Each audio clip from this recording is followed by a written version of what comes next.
really glad my wife is upstairs watching some Chinese comedy or something on her phone. I can hear her sporadically laughing. That's good, because she's been really stressed out about this virus hoax.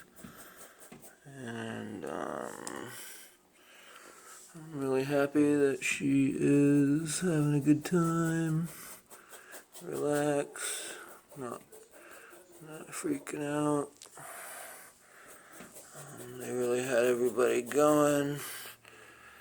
I'm glad they called it off. You know, I'm glad we got stocked up on supplies. And yep, but the stress has been pretty rough on her. She's been really freaking out. So, welcome relief. It sure is a welcome relief. That's what it is. But you can see my technique here. I'm establishing the color field. That's the foundation for the image. And this color field is, I think it's rather beautiful. I think it's a rather beautiful thing that we got going on here, the color field. See what I do is I get these downstrokes going. I get it all the way across. And then let it dry. I turn it 90 degrees and do it the other way. I started doing that my senior year of college. I mixed a really dark blue, like a deep blue. I take I had like a latex house paint that I was using. Some kind of pretty close to navy blue, and then I would add. Pick some of these up. I would add like red and green, and what that does is it kind of brings it a little bit toward the black or brown or gray. I just call it gray, but it brings it away from the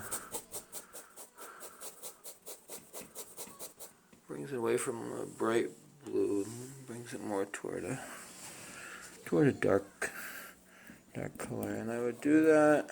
I was doing it on printmaking paper, and I just did it over and over and over again until I got a really deep saturated coverage on the paper, and it was just I really liked it. And I had issues with the review panel, the professors.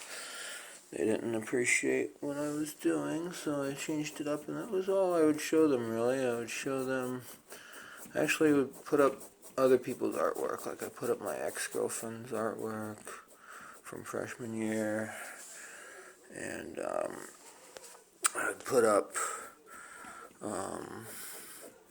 I did a sketch of Da Vinci, the Pietà. But other than that, I didn't really show much of my own work. What I showed was, I actually had some Hindu art that belonged to my mother. I put that up, and I just did some a lot of crayon drawings and found object assemblages and whatnot. And I was doing a lot of really high-level printmaking, and I was doing some canvases that I liked, but I didn't show them because my first review was generally negative, and especially negative by this one professor named, what was her name? Anyway, I can't remember it now. It'll come to me. Masako. So I think she was just fresh out of grad school, and it was her first year teaching. And what happened was Michael Rogas, Boston Michael, he's a tattoo artist now, but he had some pre-stretched canvases, and he had painted on them, and he cut the canvas off and kept it and threw away the frames. think you need to save some space or something like that. So I took those frames and I stretched some. I stretched canvas on it, I gessoed it, and I did such a perfect job that it really looked like store-bought canvas. So old Masako, she saw my canvases, and they're really cool because they I did the blue color field on 3 of them while I left as a blank color field, and another one I did a series of concentric circles, but they're a little bit wavy circles, and they seem to be in motion. It looks like I'm gonna have to mix up a little more. They seem to be in motion, and they kind of moved when you looked at them, and I thought that was really cool. And the other one, I had found this piece of paper at one of the art stores, and the piece of paper was it was like a blue handmade rag paper, and they had collaged on some gold paper, 5 pointed stars on it, and I really liked that, and I recreated that on the canvas. This is acrylic, like we're doing now. We're talking about. I had done those 5 pointed stars on there, and those were yellow. Those concentric circles I was talking about were white. Kind of like an off-white, mix a little bit of something in there, give us a little bit of depth. So then, like I said, one I left blank, and then the other one I think was a green, kind of a green predominant, and it was like, I think it was like a UFO, because I had done a series of a character that we get abducted by UFO, so it was kind of him like lifting up in the air, like like Jesus ascending. So I didn't have that character in there, but I had a UFO and a beam of light, maybe like a planet or something. And so I kind of stuck these 4 canvases together on the wall, and it was one work on 4 canvases, and so what happened was, if you would look at it for a while, it kind of like the stars started dancing and the spiral was dancing. It's kind of like those optical illusions that they pass around on Facebook. So, and then, because what would happen is they get stuck in your brain and your retina and make an impression, and then you look at the blue one with nothing on it, and all those objects would be kind of in motion in your mind on the blue one.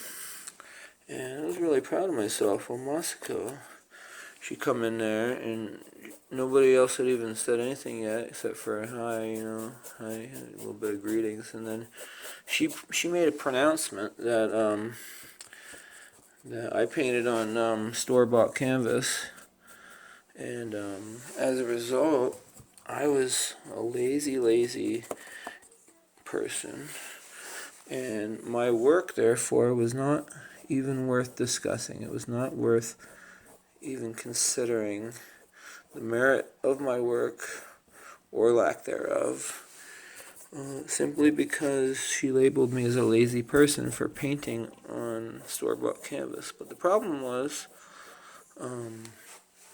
I had stretched this canvas so perfectly, because I'm a little bit on the perfectionist side of the spectrum, and I mean, I didn't even bother correcting her, but it had a profound negative effect on me. So that's why I was hiding my work from them for the rest of the year. So anyway, I'm gonna have to mix up some more green to finish this down here. Anyway, so I don't know. The moral of the story is that I will never again stretch a canvas for the rest of my life. I quit painting for like 15 years from the traumatic experience of being called lazy, and I will never stretch another canvas. It's store-bought canvas for me from here on out. Yeah, see, now you get a little white to bounce, and then all of a sudden we get the slightly more accurate representation of this canvas here. Let's see if it goes. Yeah, see it. The white balance goes back when there's no white to look at. That's pretty cool, huh? Automatic white. Look at that. Oh, that's awesome. That's an automatic white balance. How cool is that? Yellow. A little bit of white. Boom. That's pretty freaking cool. Anyway, yeah. So store-bought canvas for me. That's the story. Anyway, okay, I'm gonna finish this up, and I gotta do the edges, and we'll be back later. Thanks. See you later, YouTube.